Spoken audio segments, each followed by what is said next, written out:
চলো একটা আম পেড়ে নিয়ে আসি, গাছের থেকে একটা আম পেড়ে তারপর খাবো।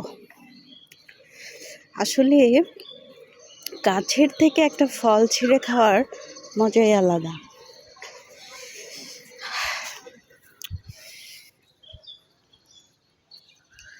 এই যে চলে আসছি গাছের কাছে, এইখান থেকে আমি এই আমটা, হ্যাঁ এই আমটা আমি পারবো এখন।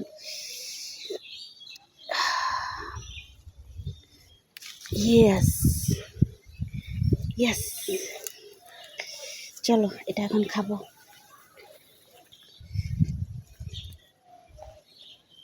দুপুরবেলা আম খাবো, বাইরে পাখির কিচিরমিচির শব্দ, এই যে গাছ থেকে আম পড়ে থাকে, এই যে আমার ওয়াল।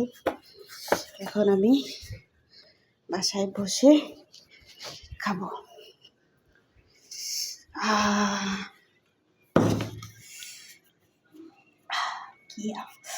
কি যে ভালো লাগছে আমার।